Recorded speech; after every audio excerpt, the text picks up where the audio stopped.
بسم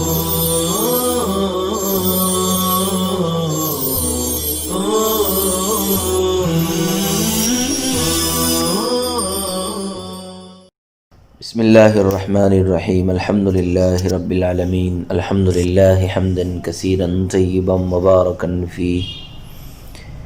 یا رب لک الحمد کما ينبغی لجلال وجہک ولعظیم سلطانک سبحان اللہ وبحمدہ عدد خلقہ ورضا نفسہ وزنۃ عرشہ ومداد کلماتہ فسبحان اللہ حین تمسون وحین تصبحون ولہ الحمد فی السماوات والارض وعشیا وحین تظہرون اللہم صلی علی محمد وعلی آل محمد کما صلیت علی ابراہیم وعلی آل ابراہیم انکا حمید مجید اللہم بارک علی محمد وعلی آل محمد کما بارکت علی ابراہیم وعلی آل ابراہیم انکا حمید مجید بسم اللہ الرحمن الرحیم ثم لما فرغ المصنف من بيان أنواع القضاء في حقوق الله تعالى شرع في بيان أنواعه في حقوق العباد فقال ومنها ضمان المغصوب بالمثل وهو السابق أو بالقيمة أي من أنواع القضاء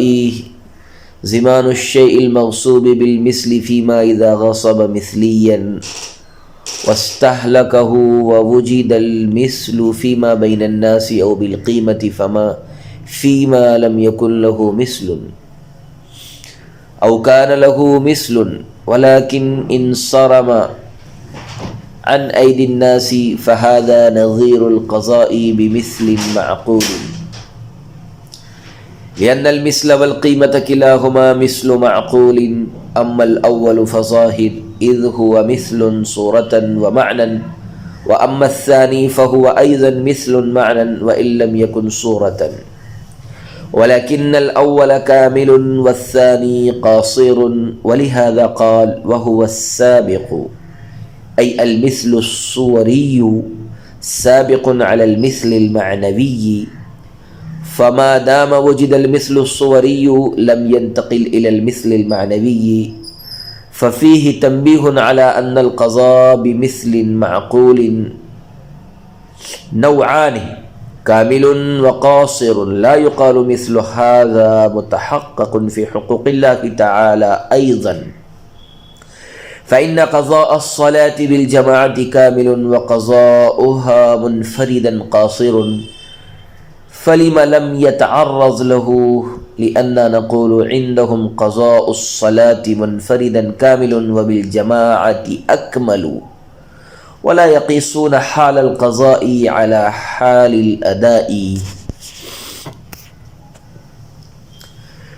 پھر جب مصنف قضاء کے ان اقسام کے بیان سے فارغ ہو گئے جن کا تعلق حقوق اللہ سے ہے تو اس کے ان اقسام کو بیان کرنا شروع کیا جن کا تعلق حقوق العباد سے ہے. چنانچہ فرمایا من جملہ اقسام قضاء میں سے شیء مغصوب کا تاوان اس کے مثل کے ساتھ ہے اور یہ مقدم ہے یا قیمت کے ساتھ ہے، یعنی قضاء کے اقسام میں سے شیء مغصوب کا تاوان اس کے مثل کے ساتھ ہے اس صورت میں جب کہ غاصب نے مثلی چیز غصب کر کے اس کو ہلاک کر دیا ہو اور مثل لوگوں میں دستیاب بھی ہو یا شیء مغصوب کی قیمت کے ساتھ ہے. اس صورت میں جب کہ اس کا مثل نہ ہو یا اس کا مثل تو ہو لیکن لوگوں کے ہاتھوں سے منقطع اور ناپید ہو. چنانچہ یہ قضاء بمثل معقول کی مثال ہے اس لیے کہ مثل اور قیمت دونوں مثل معقول ہے. بہرحال اول تو ظاہر ہے اس لیے کہ یہ صورت اور معنی دونوں لحاظ سے مثل ہے. بہرحال ثانی تو یہ بھی معنی مثل ہے اگرچہ صورتاً مثل نہیں ہے لیکن اول کامل اور ثانی قاصر ہے، اسی وجہ سے مصنف نے وَهُوَ السابق فرمایا، یعنی مثل صوری مثل معنوی پر مقدم ہے، لہذا جب تک مثل صوری پائی جائے گی مثل معنوی کی طرف انتقال نہ ہوگا۔ پس اس بیان میں اس بات پر تنبیہ ہے کہ قضا بمثل معقول کی دو قسمیں ہیں، کامل اور قاصر۔ یہ اعتراض نہ کیا جائے کہ اس کی مثال تو حقوق اللہ میں بھی متحقق ہے، اس لیے کہ قضا نماز باجماعت کامل ہے اور نماز کی قضا تنہا قاصر ہے۔ چنانچہ مصنف نے اس سے کیوں بحث نہیں کی؟ اس لیے کہ ہم کہیں گے کہ اہل اصول کے نزدیک نماز کی قضا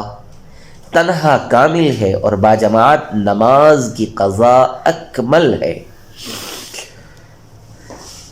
اور یہ حضرات قضا کی حالت کو ادا کی حالت پر قیاس نہیں کرتے ہیں۔ عزیز طلبہ کرام، شارح نور الانوار ملا جیون رحمہ اللہ تعالی کہتے ہیں کہ قضا کے اقسام: قضا بمثل معقول نمبر 1، نمبر 2 قضا بمثلی غیر معقول، نمبر 3 قضا مشابہ بالادا۔ قضا کی یہ تینوں قسمیں جس طرح حقوق اللہ میں پائے جاتے ہیں اسی طرح حقوق العباد میں بھی پائے جاتے ہیں۔ حقوق اللہ سے متعلق بیان تو ہو چکا ہے، اب یہاں سے حقوق العباد سے متعلق اقسام قضا کا بیان شروع کیا جا رہا ہے۔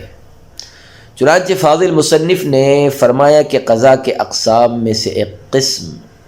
یعنی قضا بمثل معقول کی مثال یہ ہے کہ اگر کسی شخص نے ذوات الامثال میں سے کوئی چیز غصب کر کے اس کو ہلاک کر دیا ہو اور وہ چیز بازار میں دستیاب ہو تو غاصب پر اس کے مثل کے ساتھ تاوان واجب ہوگا، اور اگر شیء مغصوب ذوات القیم میں سے ہو یا ذوات الامثال میں سے ہو مگر اس کا مثل بازار میں دستیاب نہ ہو تو غاصب پر اس کی قیمت واجب ہوگی۔ بہرحال پہلی صورت میں مثل اور دوسری صورت میں قیمت کا واجب ہونا حقوق العباد میں قضا بمثل معقول کی مثال ہے، کیونکہ مثل اور قیمت دونوں شیء مغصوب کی مثل معقول ہے۔ ذوات الامثال میں مثل کا شیء مغصوب کی مثل معقول ہونا تو بالکل واضح ہے، کیونکہ ذوات الامثال میں شیء مغصوب کا تاوان صورتاً بھی شیء مغصوب کا مماثل ہے اور معناً بھی مماثل ہے۔ صورتاً تو اس لیے مماثل ہے کہ تاوان میں جو چیز دی گئی ہے وہ شیء مغصوب کی ہم جنس ہے، مثلا گندم کا تاوان گندم کے ساتھ ادا کیا گیا ہو، اور معناً مماثل اس لیے ہے کہ شیء مغصوب اور تاوان میں دی گئی چیز دونوں قیمت کے اعتبار سے قریب قریب ہے۔ مثلا مغصوب 1 کوئنٹل گندم ہو اور اس کا تاوان بھی اسی قدر گندم ہو تو یہ دونوں مالیت میں قریب قریب ہے، گویا ایک جنس کی دو چیزوں کا مالیت کے لحاظ سے قریب قریب ہونا مثل معنوی ہے۔ بہرحال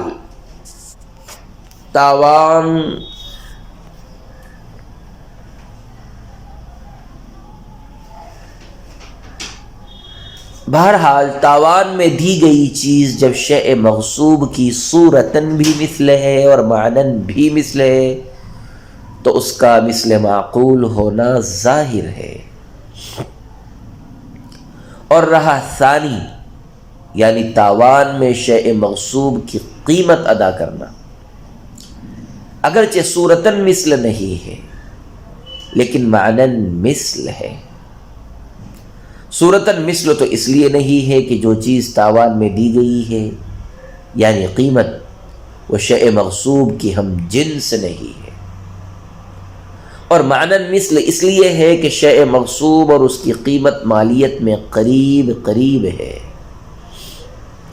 ہاں اتنی بات ضرور ہے کہ مثل صوری اور مثل معنوی اگرچہ دونوں مثل معقول ہیں، لیکن مثل صوری مماثلت میں کامل اور مثل معنوی مماثلت میں قاصر ہے۔ اسی فرق کی وجہ سے مصنف رحمۃ اللہ علیہ نے وَهُوَ السابق فرمایا ہے، جس کا مطلب یہ ہے کہ مثل صوری مثل معنوی سے مقدم ہے، لہذا جب تک غاصب مثل صوری کے ساتھ تاوان ادا کرنے پر قادر ہوگا، مثل معنوی کے ساتھ تاوان ادا کرنے کی اجازت نہ ہوگی، کیونکہ تاوان سے مغصوب منہ یعنی مالک کے حق کی تلافی کرنا مقصود ہوتا ہے، اور مالک کا حق شے مغصوب کی صورت اور معنی دونوں سے متعلق ہوتا ہے، پس حتی الامکان دونوں کا لحاظ رکھا جائے گا۔ چنانچہ اگر غاصب نے کوئی مثلی چیز غصب کی اور اس کو ہلاک کر دیا تو غاصب پر مثل صوری کے ساتھ تاوان ادا کرنا واجب ہوگا، بشرطے کہ وہ اس پر قادر بھی ہو۔ حتیٰ کہ مثل صوری پر قدرت کے باوجود اگر اس نے قیمت مثل معنوی کے ساتھ تاوان ادا کیا تو مالک اس کو قبول کرنے پر مجبور نہ ہوگا۔ الغرض اس بیان میں اس بات پر تنبیہ ہے کہ حقوق العباد میں قضا بھی مثل معقول کی دو قسمیں ہیں، نمبر ایک مثل کامل، نمبر دو مثل قاصر، یعنی مثل صوری مثل کامل ہے اور مثل معنوی مثل قاصر ہے۔ لا یقال سے ایک اعتراض ہے، حاصل اس کا یہ ہے کہ قضا بھی مثل معقول کی تقسیم کامل اور قاصر کی طرف جس طرح حقوق العباد میں موجود ہے، جیسا کہ اوپر گزرا، اسی طرح حقوق اللہ میں بھی پائی جاتی ہے۔ چنانچہ با جماعت نماز کی قضا کرنا مثل معقول کامل ہے، اور تنہا نماز کی قضا کرنا مثل قاصر ہے۔ بس جب یہ بات ہے تو فاضل مصنف نے اس سے بحث کیوں نہیں فرمائی؟ اس کا جواب یہ ہے کہ کمال کہتے ہیں مشروع کے مطابق عمل کرنے کو، کمال کہتے ہیں مشروع کے مطابق عمل کرنے کو، اور جبرائیل علیہ السلام نے جماعت کے ساتھ قضا کی تعلیم نہیں فرمائی ہے، جماعت کے ساتھ قضا کی تعلیم نہیں فرمائی ہے بلکہ جماعت کے ساتھ ادا کی تعلیم فرمائی ہے۔ لہذا ادا تو جماعت کے ساتھ کامل اور بغیر جماعت کے قاصر ہو سکتی ہے، لیکن قضا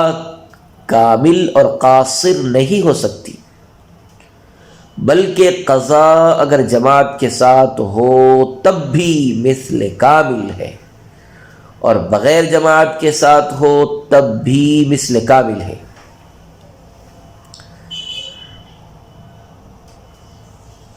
قضا کامل اور قاصر نہیں ہو سکتی،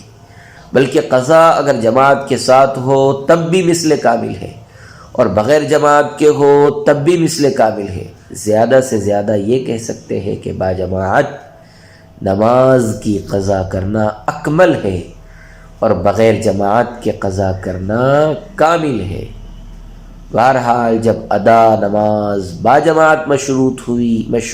ہوئی اور قضا نماز با جماعت مشروع نہیں ہوئی ہے، ادا نماز با جماعت مشروع ہوئی اور قضا نماز با جماعت مشروع نہیں ہوئی ہے، تو قضا کی حالت کو ادا کی حالت پر قیاس کرنا کس طرح درست ہوگا؟ وصلی اللہ وسلم علی نبینا محمد وعلى آلہ واصحابہ واتباعہ وازواجہ وذریاتہ واشیاعہ واہل بیتہ ومن تبعہم باحسان الی یوم الدین۔ وسلم تسلیما کثیرا